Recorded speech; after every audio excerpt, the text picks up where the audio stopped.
Quero te buscar, tua voz ouvir, teu amor sentir, consagrar-me então para te louvar, derramar meu coração sobre teu altar, pois tu sabes bem tudo quanto há em mim, que vou te seguir e te amar até o fim.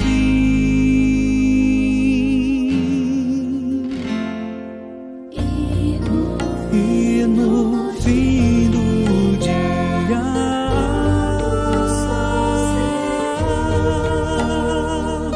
te adorarei, te darei louvor,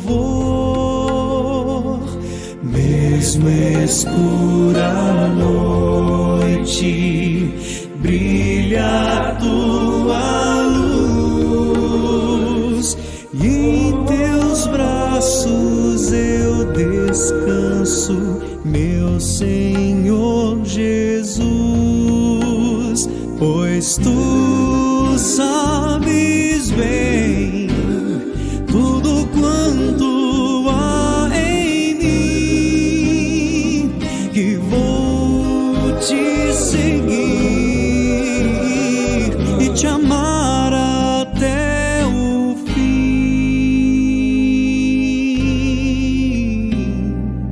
Logo de manhã quero te buscar, tua voz ouvir, teu amor sentir, consagrar-me então para te louvar, derramar meu coração sobre o teu altar.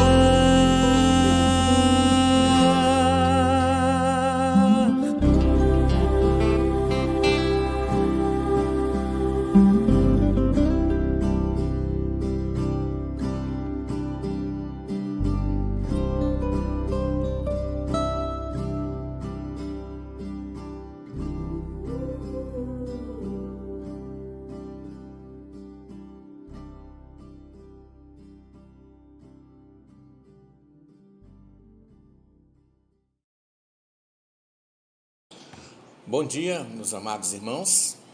Hoje, domingo, 31 de maio de 2020, mais um domingo de quarentena, onde não podemos nos reunir presencialmente, mas sabemos que o Senhor reina em todas as nações, em todos os tempos. Vamos orar e esperar que essa crise vai passar. Lendo a passagem da mulher adúltera, que está em João, capítulo 8, versículos 1 ao 11, se os irmãos quiserem acompanhar, João capítulo 8, versículos do 1 ao 11. João 8, 1 ao 11. Que nos diz: Jesus, entretanto, foi para o Monte das Oliveiras. De madrugada voltou novamente para o templo. Todo o povo ia ter com ele, e assentado os ensinava. Os escribas e fariseus trouxeram à sua presença uma mulher surpreendida em adultério. Fazendo-a ficar de pé no meio de todos, disseram a Jesus: Mestre, esta mulher foi apanhada em flagrante adultério, e na lei nos mandou Moisés que tais mulheres sejam apedrejadas. Tu, pois, que dizes? Isto diziam eles, tentando-o, para terem de que o acusar. Mas Jesus, inclinando-se, escrevia na terra com o dedo. Como insistissem na pergunta, Jesus se levantou e lhes disse: Aquele que dentre vós estiver sem pecado, seja o primeiro que lhe atire pedra. e, tornando a inclinar-se, continuou a escrever no chão. Mas, ouvindo eles esta resposta, e acusados pela própria consciência, foram se retirando um por um, a começar pelos mais velhos até os últimos, ficando só Jesus e a mulher no meio onde estava.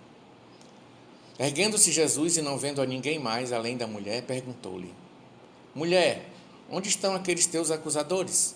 Ninguém te condenou? Respondeu ela: Ninguém, Senhor. Então lhe disse Jesus: Nem eu tampouco te condeno. Vai e não peques mais. No Antigo Testamento, a lei mandava apedrejar os adúlteros, ou seja, aquela mulher deveria ter essa penalidade diante da lei. Por que Jesus a livrou? Por que a mulher adúltera não foi apedrejada? É sempre importante, irmãos, analisarmos os detalhes de um texto para que percebamos o que está nas entrelinhas e que nos ajuda muito a entender melhor os significados dos textos. No caso da mulher adúltera, existem muitos detalhes nas entrelinhas que precisamos observar para compreender a atitude de Jesus para com ela e para com os acusadores dela. Por que Jesus livrou a mulher adúltera? Primeira coisa que é bastante clara no texto é que a mulher é trazida perante Jesus e perante todos que estavam ali em circunstâncias bem estranhas, já que não era comum que o julgamento de uma falta grave, principalmente com pena de morte, fosse feito dessa forma em qualquer lugar e sem um processo legal correto baseado na lei. O apóstolo João faz exatamente a observação mostrando que a intenção dos líderes religiosos era pegar Jesus em algum erro e não promover um julgamento justo e a aplicação da lei. Versículo 6 diz: Isto diziam eles tentando para terem de que o acusar. Mas Jesus, inclinando-se, escrevia na terra com o dedo. Mas como eles poderiam pegar Jesus aqui nessa ocasião? Eles queriam de Jesus duas respostas possíveis. Sim, podem apedrejá-la. Ou não, não podem apedrejá-la. Se Jesus dissesse sim, estaria indo contra o poder de Roma, já que os judeus não tinham o poder de executar a pena de morte em alguém sem autorização. Isso certamente seria usado como uma acusação contra ele perante as autoridades romanas. Se Jesus dissesse não, para não apedrejar, na visão deles estaria indo contra a lei de Moisés, que mandava apedrejar adúlteros, como eles mesmos citaram no versículo 5. A posição de Jesus não era fácil. Mas por que Jesus foi tão sereno em sua resposta e não escolheu nenhuma das opções que eles desejavam? Temos que observar que a lei de Moisés realmente mandava apedrejar adúlteros. Lá em Levítico capítulo 20, versículo 10, o texto diz assim: Se o homem adulterar com a mulher do seu próximo, será morto, o adúltero e a adúltera. No entanto, um detalhe salta aos olhos na narrativa sobre a mulher adúltera. Versículo 4. Disseram a Jesus: Mestre, esta mulher foi apanhada em flagrante adultério. Ora, se esse adultério foi pego em flagrante, onde está o homem que também estava adulterando? Já que uma pessoa não pode adulterar sozinha. Vemos aqui claramente a manipulação dos líderes religiosos, que além de tratarem a questão sem um processo jurídico correto, ainda manipularam a situação para tentar apanhar Jesus de alguma forma. Ou seja, eles estavam violando o próprio princípio da justiça da lei de Moisés. Jesus, claro, percebe a manipulação e não responde nem sim nem não. Ele apela para a consciência de cada um que estava claramente em pecado quando agiu daquela forma. Versículo 7 diz: Como insistissem na pergunta, Jesus se levantou e lhes disse: Aquele que dentre vós estiver sem pecado, seja o primeiro que lhe atire pedra. Todos acabam abandonando o caso, o que indica claramente as várias irregularidades que estavam presentes nele e que eram motivo de vergonha para religiosos que diziam seguir a lei de Moisés. Jesus toca no ponto exato e desmonta a estratégia deles de dentro de seus corações para fora, sem necessidade de responder sim ou não ao questionamento deles. Jesus então diz àquela mulher, versículo 10, Erguendo-se Jesus e não vendo a ninguém mais além da mulher, perguntou-lhe: Mulher, onde estão aqueles teus acusadores? Ninguém te condenou? Jesus não estava aqui aprovando o pecado dessa mulher, mas diante de um processo. de julgamento totalmente irregular e manipulado, aquela mulher não poderia ser condenada. Ainda mais agora que não existia mais acusação formal. Restava então Jesus tratar a questão na esfera espiritual, a partir de dentro do coração daquela mulher pecadora. Versículo 11, respondeu ela: Ninguém, Senhor. Então lhe disse Jesus: Nem eu tampouco te condeno. Vai e não peques mais. É muito provável que essa mulher estava grandemente arrependida do seu erro. Isso ativou a misericórdia do Senhor para conceder o perdão, junto com a orientação de que ela deveria mudar de vida, deixar esse pecado. Todos esses detalhes juntos mostram por que Jesus deu a resposta que deu e por que fez com que essa mulher saísse livre das mãos daqueles acusadores. Vamos orar. Senhor nosso Deus, nosso Pai, muito obrigado a Deus pelo Teu Filho Jesus Cristo ter vindo aqui ao mundo, ter morrido naquela cruz, ó Pai, pelos nossos pecados e ter ressuscitado ao terceiro dia. Muito obrigado pela Tua palavra que o Senhor tem nos deixado e que nós podemos ler, meditar, confiar, obedecer e assim ter uma melhor qualidade de vida aqui nessa terra. Esperamos também, ó Deus, a vinda, o retorno de Jesus Cristo, nosso Senhor, para arrebatar a igreja que Ele comprou com o seu sangue. Fica conosco, Pai, nesse dia, abençoa também os louvores, abençoa o estudo da Tua palavra, logo mais pelo Teu servo, que nós possamos, ó Deus, próximo domingo, se for da Tua vontade, estarmos aqui juntos, comemorando, ó Deus, juntos, a união, a comunhão contigo, com cada um dos irmãos. Em nome de Jesus que eu te oro agradecido. Amém. Vamos louvar o Senhor, se não para te adorar.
ser como és, Santo, Santo como és. Faz-me chegar aos teus pés, somente pelo que és, pois tu és tão glorioso, ó Pai, tão glorioso és, ó Pai. Vivo para te honrar, Senhor, para te glorificar. Se assim não for, porque formado fui, se não pra te adorar. Meu falar te honrará, Senhor, meu agir confirmará que sou teu e eternamente vou render-te louvor. Amém. Vamos continuar louvando ao Senhor, hino 398 do cantor cristão. Sou feliz.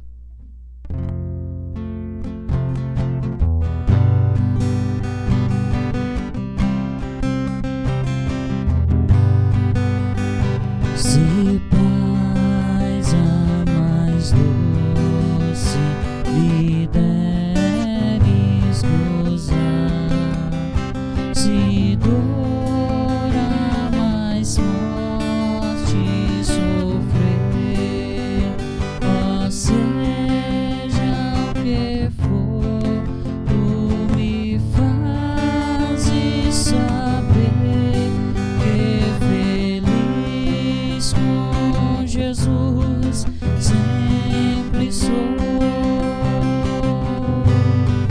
Sou feliz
Vamos passar agora então a mensagem da palavra do nosso Deus. Bom dia, meus queridos irmãos, graças a Deus por mais uma manhã em que a misericórdia do Senhor se renovou ao nosso favor e por isso estamos aqui. Vamos agradecer ao Senhor por esse dia que Ele nos concedeu para nos alegrarmos e nos regozijarmos nele, nessa nossa EBD, desse último domingo, do mês de maio, o mês de junho aí, amanhã, já começando, estamos aí na metade do ano.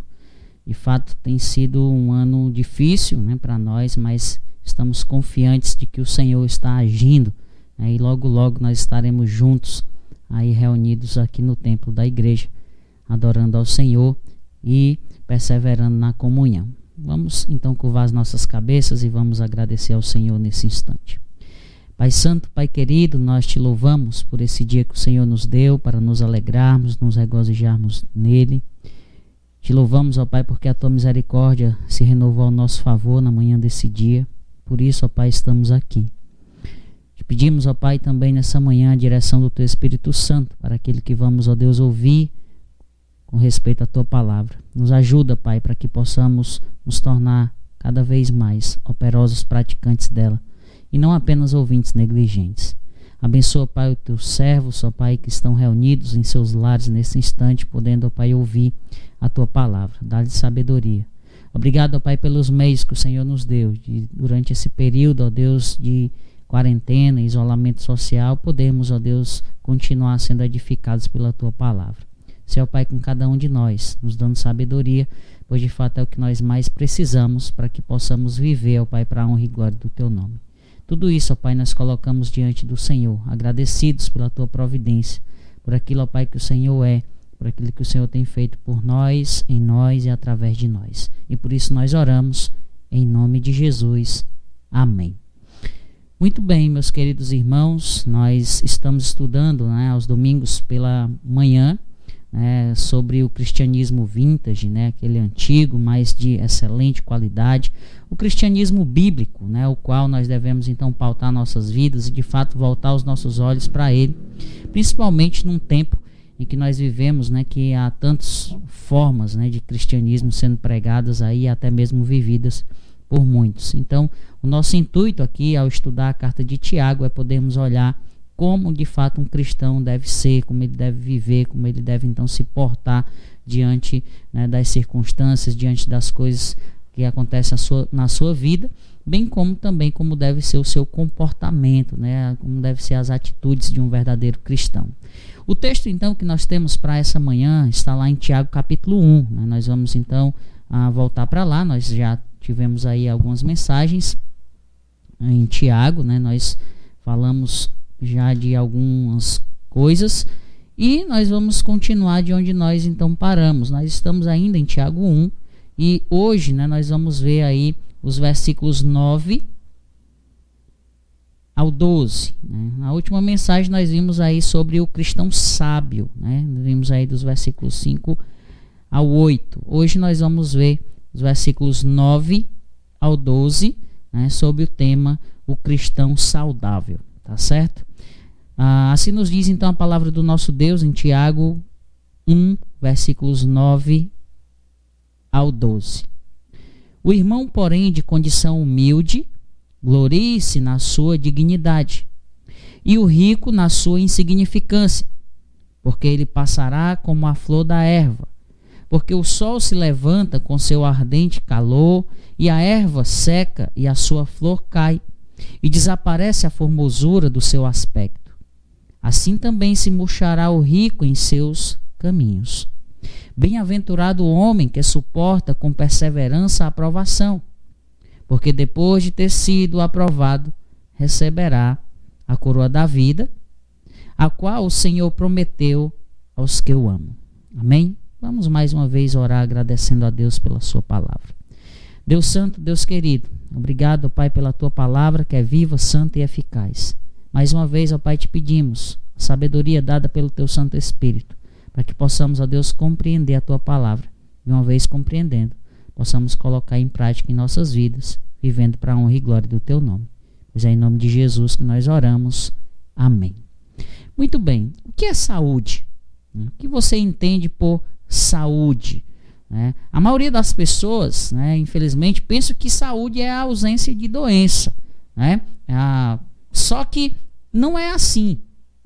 Saúde não é o contrário de doença, pois todos nós somos ao mesmo tempo sadios e doentes. Todos nós coexistimos com processos patológicos em curso, infecções imperceptíveis muitas vezes e etc. Olhando então para aquilo que a Organização Mundial de Saúde diz, a OMS, ela define saúde da seguinte forma: saúde é um estado de completo bem-estar físico, mental e social. E não apenas a ausência de doenças.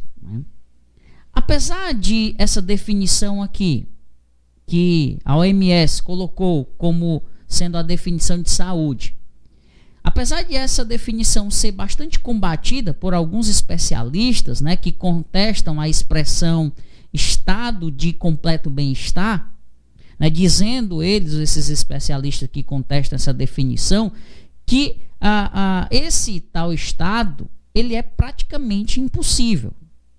Mas olhando para tudo isso, para essa definição que a OMS dá com relação à saúde, ela nos ajuda então a compreender o que realmente é saúde. Isto é, em linhas bem gerais, meus queridos irmãos, saúde é a forma como o corpo e a mente, o físico e o emocional reagem, aí holisticamente, ou seja, por inteiro, por completo, diante de um problema ou de uma doença. Tá certo? Então, ser saudável, portanto, é conseguir reagir bem. Ser saudável é conseguir reagir corretamente, reagir completa e positivamente ante um desafio, seja ele um desafio físico, seja ele um desafio social, seja ele um desafio econômico, um desafio emocional ou espiritual. Então, eu penso que não deve ser exagero ou totalmente errado, afirmar que nós percebemos melhor o quanto nós somos ou estamos saudáveis quando nós ficamos diante de uma enfermidade ou de uma dificuldade. Então, como o corpo reage, como a mente reage, como nós, como um todo, reagimos, é que definirá se somos ou não somos saudáveis. Tá certo? Então, o cristão saudável, nós podemos dizer que não é o que não enfrenta provações, mas aquele que mantém seu bem-estar espiritual. Então, é disto que Tiago está tratando aqui nesse trecho da carta, dos versículos 2 ao 12. O tema, como nós já falamos, é a provação e como, então, o cristão deve enfrentá-la, tirando proveito dela para o seu próprio crescimento, para o seu fortalecimento, para o seu aprimoramento, ou seja, para a criação de anticorpos. Então, Tiago 1, versículos 2 a 8, começa assim: meus irmãos, considerem motivo de grande alegria o fato de passarmos por diversas provações, pois vocês sabem que a prova da sua fé produz perseverança. E a perseverança deve ter ação completa, a fim de que vocês sejam maduros e íntegros, sem lhes faltar coisa alguma. Então percebam aqui que na provação é fundamental que o cristão tenha sabedoria. Pois o que torna uma provação insuportável ou devastadora não é tanto o tamanho dela, mas a forma como nós encaramos. A forma como nós a encaramos. É por isso que Tiago ele segue dizendo assim, olha, versículo 5 em diante. Agora, se algum de vocês tem falta de sabedoria, peça a Deus, que a todos dá livremente, de boa vontade, e lhe será concedida. Peça-a, porém, com fé, sem duvidar. Pois aquele que duvida é semelhante à onda do mar, levada e agitada pelo vento. Não pense tal pessoa que receberá coisa alguma do Senhor, pois tem mente dividida e é instável em tudo que faz. Então, tendo dito isso, tendo dito que todos nós enfrentamos provações, Tiago, tendo dito e tendo afirmado que precisamos saber tirar proveito delas, ou seja, das provações, e que para isso nós carecemos da sabedoria de Deus, Tiago apresenta agora um estudo de caso. Ele nos coloca aqui diante de uma situação que pode nos fazer ter mente dividida. Então, versículos 9 ao 12, que foi o texto que nós lemos agora há pouco. Vamos então voltar para lá. Tiago, versículo 9 ao 12 do capítulo 1. O irmão, porém, de condição humilde, glorie-se na sua dignidade e o rico na sua insignificância, porque ele passará como a flor da erva. Porque o sol se levanta com seu ardente calor, e a erva seca, e a sua flor cai, e desaparece a formosura do seu aspecto. Assim também se murchará o rico em seus caminhos. Bem-aventurado o homem que suporta com perseverança a aprovação, porque depois de ter sido aprovado, receberá a coroa da vida, a qual o Senhor prometeu aos que o amam. Em outra versão, diz assim: o irmão de condição humilde deve orgulhar-se quando estiver em elevada posição. E o rico deve orgulhar-se caso passe a viver em humildade. Ou viver em humildade. Isso mesmo. Porque o rico passará como a flor do campo. Pois o sol se levanta, traz o calor e seca a planta. Cai então a sua flor. E a sua beleza é destruída.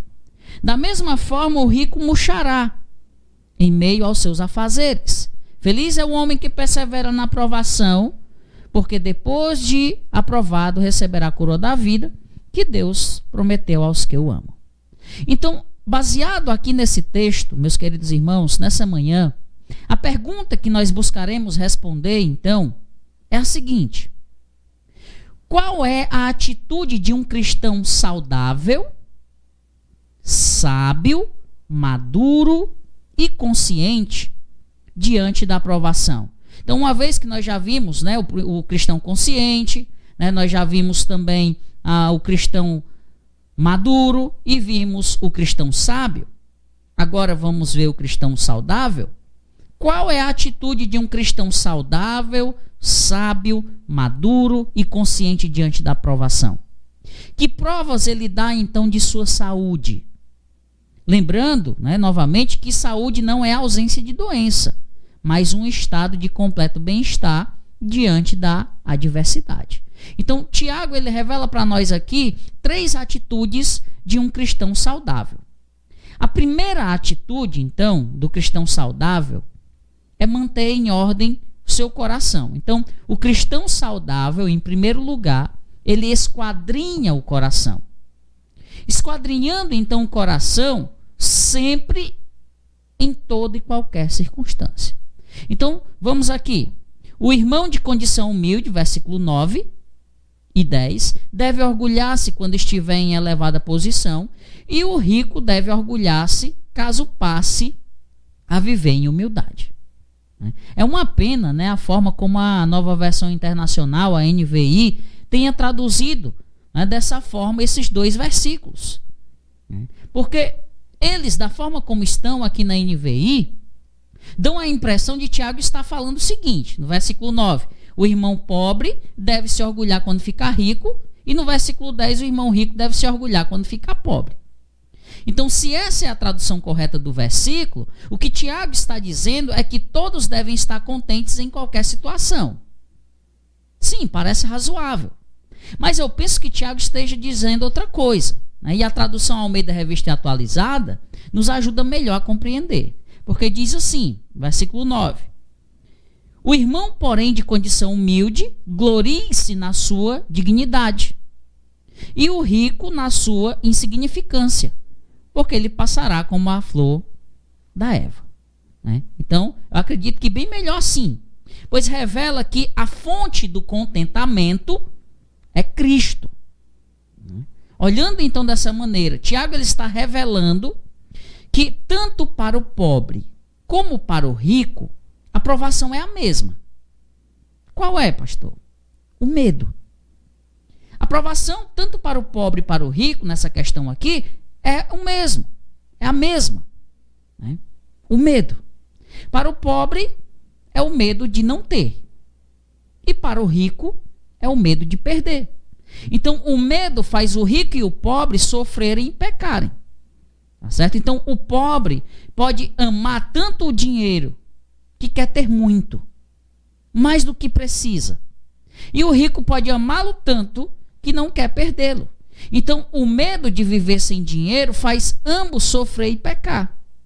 Note também que a provação não está tanto no fato de não se ter nada, né, ou de se ter muito, mas na forma como se olha, né, o que se tem ou o que se não tem. Então percebam aqui, a aprovação não está tanto no fato de não ter ou de não se ter nada ou de se ter muito, mas na forma como se olha para o que se tem ou o que não se tem. Então Tiago aqui nesse texto está ensinando o cristão saudável a sondar seu coração, né, para ver que tipo de pecado, que tipo de medo, que tipo de vaidade, né, está ali causando tanto sofrimento. Então, esse princípio aqui não se aplica apenas ao problema do amor ao dinheiro. Né? Aplica-se a todos os problemas. Por exemplo, a mãe que não tem filhos tem medo de não ter nunca. E a que tem filhos tem medo de perder um dia. Outro exemplo, o profissional que não se tornou bem-sucedido tem medo de nunca se tornar. E o que ficou tem medo de deixar de ser bem-sucedido. E mais, a pessoa que não consegue comprar, né, aquele último lançamento tem medo de não ter. E a que conseguiu tem medo de perder. Quem está solteiro tem medo de não se casar. E quem casou tem medo de ficar sozinho. O enfermo tem medo de não ser curado. E o sadio tem medo de ficar doente.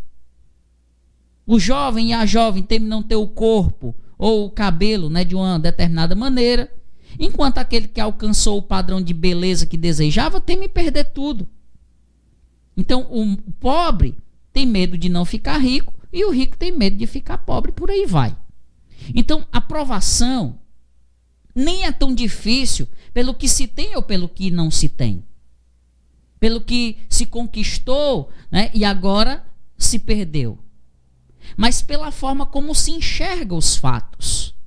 E Paulo, ele sabia muito bem disso. Tanto é que lá em Filipenses, né, um texto que eu citei bastante nesses últimos dias, diz, Filipenses 4, né, versículos 11 ao 13. Vamos lá. Filipenses 4, versículos 11 ao 13. Paulo diz assim: não estou dizendo isso porque esteja necessitado, pois aprendi a adaptar-me a toda e qualquer circunstância. Sei o que é passar necessidade e sei o que é ter fartura. Né? Aprendi o segredo de viver contente em toda e qualquer situação. Seja bem alimentado, seja com fome, tendo muito ou passando necessidade, tudo posso naquele que me fortalece. Então, a pergunta é: você tem passado por alguma provação? Você tem medo de quê? Esquadrinhe seu coração e veja o que tem feito você ficar com a mente dividida. Qual é o seu medo? Pelo que você tem ficado agitado e corrido até perder o fôlego? Marta descobriu que estava correndo em vão. Lucas capítulo 10. Lucas capítulo 10 nos diz assim. Lucas 10, versículos 41 e 42. Respondeu-lhe o Senhor: Marta, Marta, andas inquieta e te preocupas com muitas coisas. Entretanto, pouco é necessário, ou mesmo uma só coisa. Maria, pois, escolheu a boa parte, e esta não lhe será tirada. Então Jesus diz: Marta, Marta, você está preocupada, ou seja, dividida. inquieta, agitada com muitas coisas. Todavia, apenas uma é necessária. Maria escolheu a boa parte e esta não lhe será tirada. Então, o cristão saudável esquadrinha o coração e pergunta: o que a provação está revelando sobre o meu coração? O que realmente está faltando? Alguém? Alguma coisa? Não será mais de Cristo? Não será a melhor parte? Então, o problema aqui é que o pobre temia não ficar rico um dia, o rico temia ficar pobre. Marta achava que o problema era a folga de Maria. Tiago e Jesus disseram que o pior que pode faltar é o regozijo de estarmos em Cristo. O cristão saudável esquadrinha o coração. Pois bem, em segundo lugar, a segunda atitude de um cristão saudável é: o cristão saudável, ele equilibra a pressão. Ele esquadrinha o coração e ele equilibra a pressão. Ao detectar o problema no coração, fica então fácil para o cristão equilibrar a pressão. Observe, versículos 9 ao 11 de Tiago. Vamos lá. Voltando para Tiago, capítulo 1, versículos 9 ao 11. O irmão, porém, de condição humilde, glorie-se na sua dignidade, e o rico na sua insignificância, porque ele passará como a flor da erva. Porque o sol se levanta com seu ardente calor, e a erva seca, e a sua flor cai, e desaparece a formosura do seu aspecto. Assim também se murchará o rico em seus caminhos. Então, se a pressão é querer ter o que não se tem, ou se é perder o que se conquistou, a forma então de equilibrá-la é colocar tudo na perspectiva do tempo sob o controle de Deus. Então Tiago faz isso de forma muito sábia. Ele diz que tudo que temos, ou tudo que tememos não ter, e tudo que tememos perder, deve ser amado na proporção da sua durabilidade. Por isso ele escreve: porque o rico passará como a flor do campo. Jesus, ele colocou da seguinte maneira, Mateus capítulo 6, versículo 19. Mateus capítulo 6, versículo 19, diz assim: não acumulem para vocês tesouros na terra, onde a traça e a ferrugem destrói, e onde os ladrões arrombam e furtam, roubam. Os nossos tesouros e nossos valores não podem estar naquelas coisas que são passageiras. Essa é a lição. Nossos tesouros e nossos valores não podem estar naquelas coisas que são passageiras, pois elas vêm e vão. Mesmo que por um momento elas tragam beleza e certo tipo de contentamento. Ouça aí mais uma vez Tiago, sobre essa questão. Versículo 11. Porque o sol se levanta com seu ardente calor, e a erva seca, e a sua flor cai, e desaparece a formosura do seu aspecto. Assim também se murchará o rico em seus caminhos. Então, meus queridos irmãos, a pressão das provações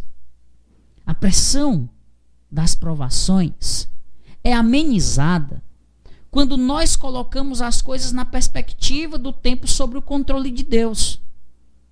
Aquilo que o tempo e as provações conseguem destruir, inclusive sonhos e ilusões, não merece a nossa devoção.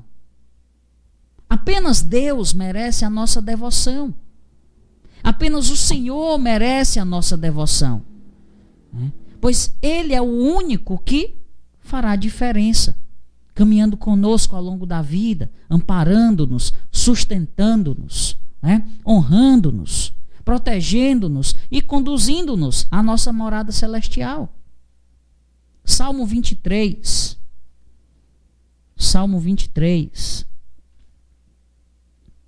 Versos 4 ao 6.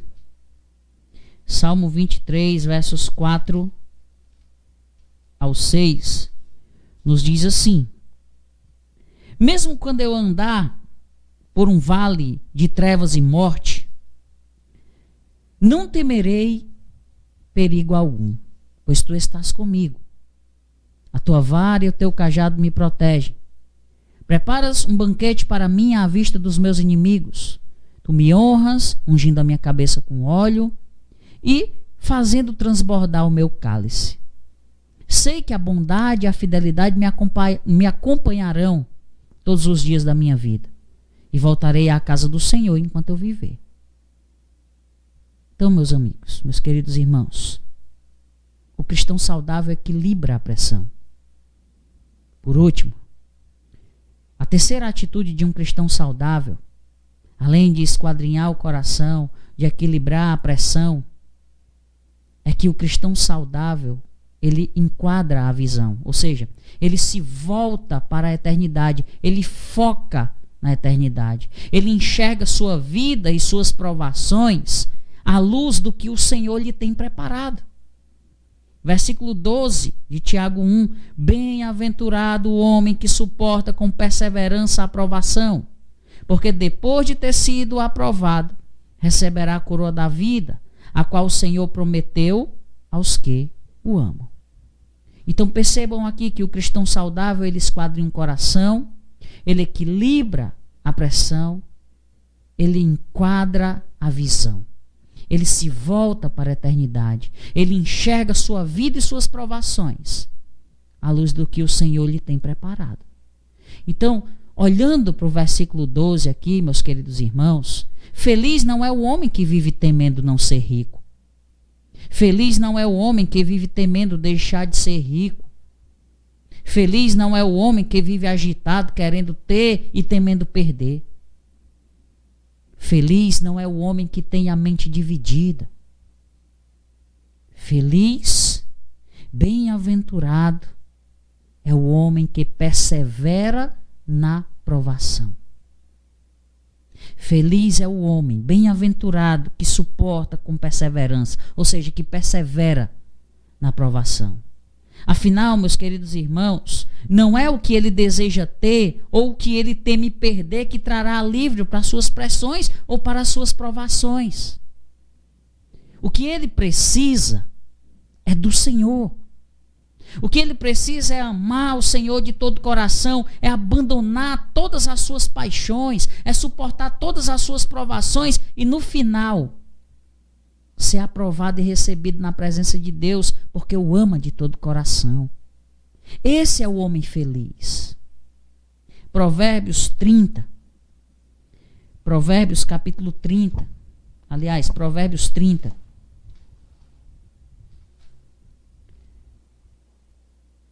Vamos ler. Provérbios 30, versículos 7 ao 9. Duas coisas te peço. Aqui, palavras de Agur, o sábio. Ele sabia bem disso quando se expressou dizendo, olha, duas coisas te peço. Não me negues antes que eu morra. Afasta de mim a falsidade e a mentira.